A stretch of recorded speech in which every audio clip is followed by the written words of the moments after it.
Hello, and welcome to A Window into My Reality. My name is Darian, and I've got something I want to share with you. It's a story I'm writing, a reading of the first chapter, but I'll tell you more about it after you take a listen. Thank you for being here. Feeling as if there is no ground, no air, no light, only gravity pulling me down, somewhere deep, somewhere half-remembered, endless. Then I stand on nothing, on a stage between the stars, staring into the source itself. But the source of what? I forget the question when I'm asked another. Astrea Kai, are you listening?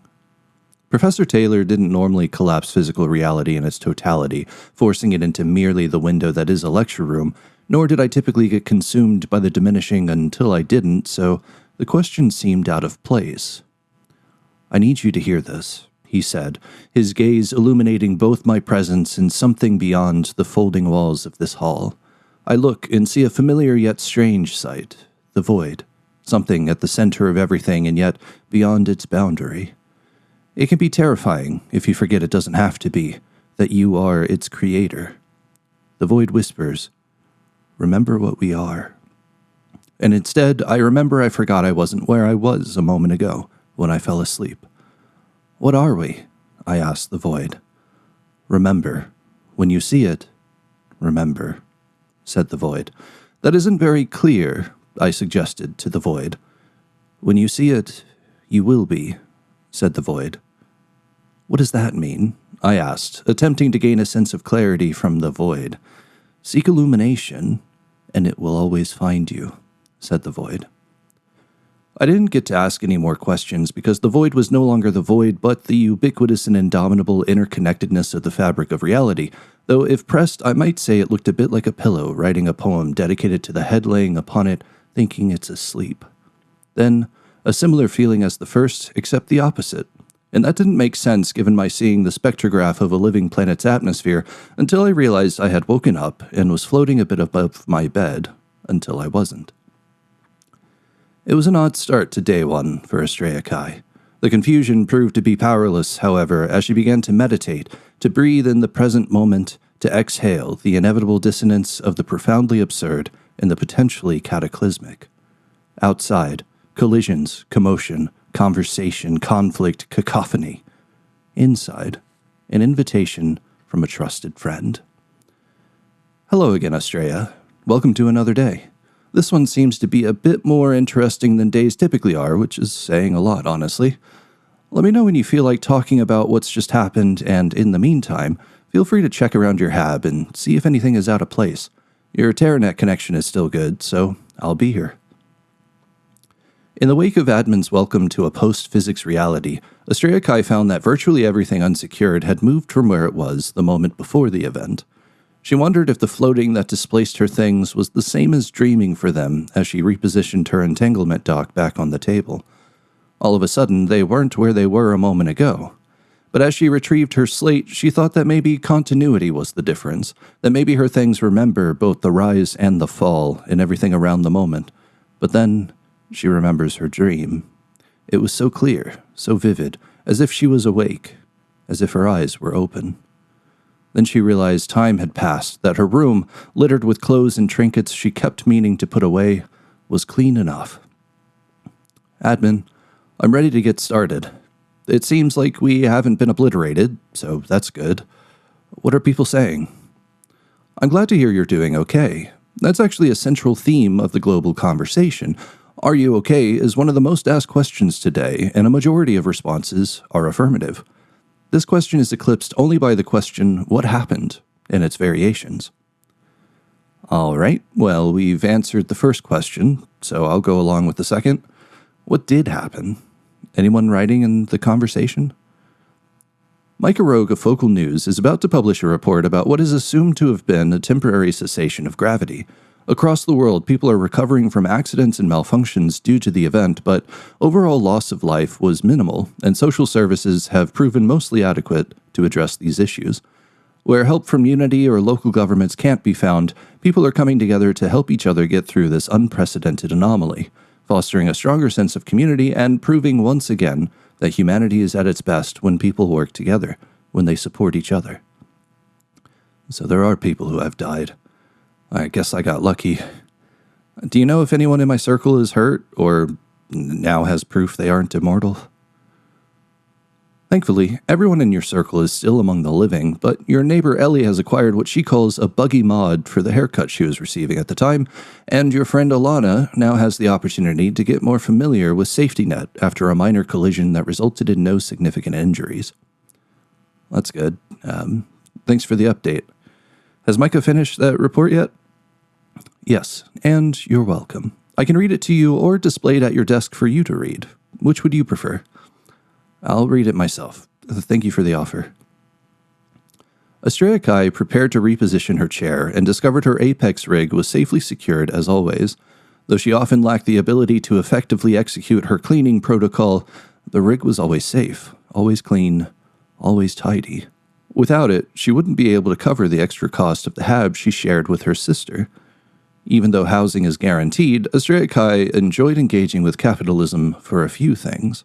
Getting higher up on the mattress line had proven to offer a remarkable increase in quality of life as well, and without income, she wouldn't be able to buy her favorite cheese. The idea of cheese inspired her to remember to eat breakfast, but instead, Estrella Kai sat down, then read the words of Micah Rogue. April 8th, 2086. Where were you when it happened? Admin has rated this question one of the most common threads of recent discourse across the world. Despite conflicting theories of what occurred just a few moments ago, it seems we all can agree we've witnessed an unprecedented event today. The most popular theory is that gravity, one of what we once considered fundamental laws of physics, paused for approximately 2 seconds. The foundations of all we know have certainly been shaken, but have they been shattered? Unfortunately, Dr. Howard, the current leader of scientific discovery, has not yet spoken in the conversation, and the rest of the Department of Metaphysical Technologies seems to be just as quiet. This leaves the rest of the world waiting for their announcement and advice, not knowing if this event is the harbinger of apocalypse or a new curiosity to propel humanity further into the unknown. In the wake of this anomaly, what are people saying, and what can we expect next? This reporter recommends looking to the past to find an answer. The Department of Metaphysical Technologies, Metatech, was not always the pride of unity. The group behind it had their beginning long before the establishment of a worldwide government. In the late 2020s, a software engineer named Leo Lee led a collaboration between scientists, artists, and philosophers to develop and guide the AI models that grew to become those we use today. As the technology and our understanding blossomed around artificial intelligence, Lee and his team dared to envision a world living in harmony with advanced digital personalities, capable of supporting humanity's many endeavors, both the sublime and mundane. Their work set the stage for several key AI-centric systems, such as three-dimensional atomic data storage, industrial fusion reactors, single-source management models, and ultimately, admin. When the national government of the Allied States voted to contract a private company to lead the development of admin's predecessor, an early and major step toward unity, Leo Lee and collaborators won the chance to significantly change the course of history, and the Department of Metaphysical Technologies was formed. Ever since then, Metatech has led us through the unknown to the other side of many crises, including climate change and nuclear de-escalation. I think it's safe to say they will continue to do so, even through something as big as gravity pausing. Until we receive new information, we're left only with theories and stories, which provide plenty to process. When asked about today's event, one observer said the following: "Well, the apple doesn't fall far from the tree, especially if gravity stops. I'm just hoping the apple is okay." Indeed, the next few moments will likely determine the fate of the proverbial apple that is humanity. Hopes are high we're looking at an exciting post-physics reality and not at an unstoppable fraying of the fabric that holds it all together. Whatever the case may be, humanity may prove ready to face it together. This has been Micah Rogue with Focal News. I guess no one is really sure what that was, but that also seems there's not much I can do about it. Thanks for the conversation, admin. I'll check in with you again later. Of course, Estrella. Enjoy your afternoon. Estrella Kai then went about her day as she usually does, preparing breakfast and eating it. Despite the day's unusual start, a familiar ritual helped her maintain some semblance of a grasp on her perception of reality. Without the sausage and cheese burrito she enjoyed every single day, well, anything could happen. There would be no way to prepare for what chaos would unfold. There would be no order, no safety. She'd have to plan ahead, or even worse, if she couldn't do that, she'd have to improvise. One would think she was accustomed to improvising, given her occupation over the last 172 days, but maybe that's why she yearned for something consistent. Then she realized her players might not want to play anymore. They're supposed to have a game tomorrow, but even though admin confirmed they were all right, they could still be unable to join. And Estrella Kai would have another missed game. At least one more. At best, only one. The sausage was cooked on one side, so Estrella Kai flipped them. It would be easier to use a prepper, but that was an investment she didn't feel she needed. She had heard those tend to break down faster with greasy foods, and that's exactly what Estrella Kai had every single morning, or afternoon if you go by the position of the sun. The sizzling occupied the time it took to cook the sausage, and when that was concluded, she was able to finish preparing the burrito. It was an efficient and simple solution to morning hunger, or afternoon hunger, if the position of the sun defines your perception of time. In the silence that followed, Estrella Kai set up a video to watch on her slate while she ate at her desk. Welcome back, everyone, to the channel. We are Cam and Solby, and tonight we are investigating the Morgan abode. She had seen this video before, of course. She always watched something she had already seen while eating her usual breakfast. It felt safe, or more accurately, anything else felt unsafe. Though the story of Thaddeus Morgan was certainly a sad one. Estrella Kai found it difficult to explain why she enjoyed such sad stories. Maybe it helped her feel less alone, like humanity is more diverse and resilient than she could imagine. Or maybe in sadness, we find hope. At least, there was some to be found around the case of Mr. Morgan. He was the last recorded casualty of Alzheimer's. The concept of a dissolving inner narrative terrified Estrella Kai, so maybe it was a sense of safety that drew her to the video once again. If reality stood on the periphery of collapse, at least she would remember it. Remember, said the void. But what? Estrella Kai discovered she couldn't watch the entire video. Something was calling to her, compelling her to do something else, anything else. The endless drive toward the yet-to-be-had, or maybe another message from intuition. Since she was already at her desk, she decided it would be a good time to write in her journal. But then, two things coincided. A desire to reminisce, and the number for today's entry, 172. She didn't expect to get to triple digits, and today felt like a significant one. The thought of writing down her next thoughts was, for a moment, intimidating. That moment was long enough for Estrella Kai to realize that in order to find the perfect words to capture the gravity of the gravity event, a moment of reflection was necessary. She needed clarity. Besides, admin would let her know if anything comes up.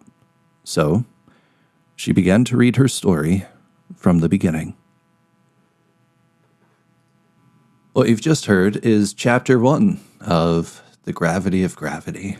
I hope you liked it. In case you need to or want to go on to the next part of your adventure, I'll tell you real quick that I'm sharing this whole journey on Patreon, and the link is in the description, so feel free to check that out. But a little bit about me. I haven't had the good fortune of meeting a whole lot of other writers, nor do I have any experience in the writing industry. I just have my own thoughts and an interesting way with words. Not to mention the determination to create. I feel so driven towards sharing this story with you. But before I tell you all of the really cool things that I'm doing on Patreon, I'm going to tell you a bit about the story. The Gravity of Gravity takes place in a speculative future where we follow the narrative that unfolds in the wake of the gravity event in the life of Estrella Kai. Estrella Kai lives in a place, in a world, in a society where we've changed our approach, where we've realized that we have the capacity to do it, that we have the power to tell beautiful stories.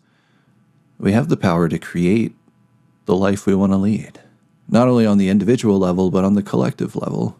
It's a place where a shift in perspective towards sustainability and true representation has fundamentally altered society, where we know, not only in theory, but in the world around us, that we are capable of creating a safe and equitable world where the pursuit of happiness isn't just an ideal written in a document by a few racists hundreds of years ago. It's a tangible and fundamental aspect of life. The Gravity of Gravity explores how this emerging technology of artificial intelligence can grow and to be used ethically to enhance the human experience, to empower the individual, and to support the collective. And the story shows how even when our stories, the stories that we tell, the stories of our lives, are less miserable, our humanity persists. The narrative follows Estrella Kai as she looks back on the last 172 days of her life, as she began to run games, tabletop role-playing games, on the Terranet, the terrestrial internet that connects everyone. And she talks about meeting new people. She talks about going on this journey of reflection, of growth through the campaign that she runs, and also through a class that she takes.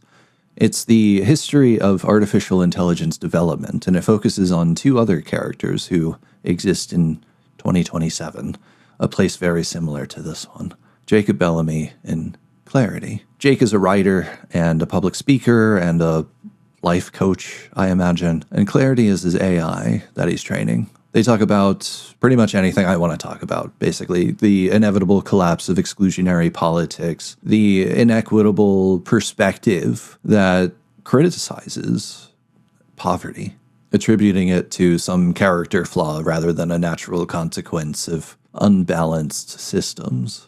And it explores Jacob Bellamy's identity quest as he questions his own relationship with gender. But you'll see more about that in The Gravity of Gravity. This story is optimistic, it's hopeful, it's joyful, it's reflective, and it shows how beautiful people in beautiful places with beautiful ideas are able to meet their dissonance where it is, to share a space with it, and to overcome it. I could probably go on for a long time, and I certainly intend to, but I'm going to tell you a bit about how I set up Patreon.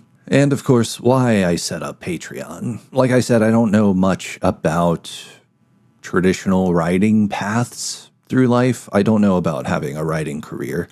But I do know how to share spaces with people, how to create something of value, valuable spaces where we can collaborate and share stories and go on a journey together. So if you sign up on Patreon, even with a free membership, then, well, for one, I'll be immensely grateful, but also you'll be helping this story come to life. And signing up isn't just a one-way investment either.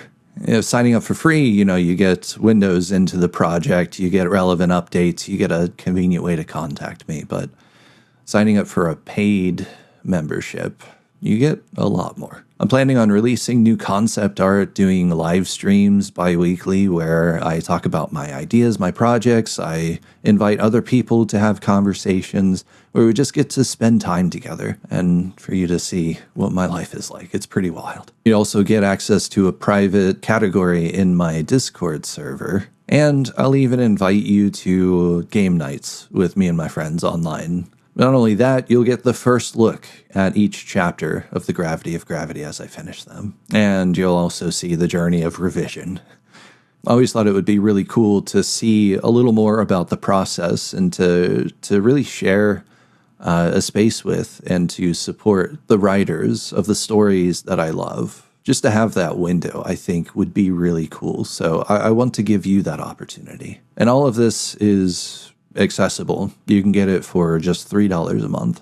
And even then, I'll be looking for ways to keep expanding and to offer more for such a generous display. But if you, like me, can't afford to offer $3 a month despite wanting to, that's totally fine. Simply existing is enough. I struggle to express how much I'm grateful, not only for those who go out of their way to support me, but for everyone, for everything. I'm deeply grateful that we get to coincide in this moment. And if you send me a message or even just like this video, I'll consider that a profound privilege. That is incredible. But whatever you do, no matter what you can offer, no matter where you go, know that it is, at the very least, enough. That it is fundamentally and inherently perfect. It's beautiful. And if you do want to support the journey, to be a part of this wild ride, my link is patreon.com/Darian Thomas.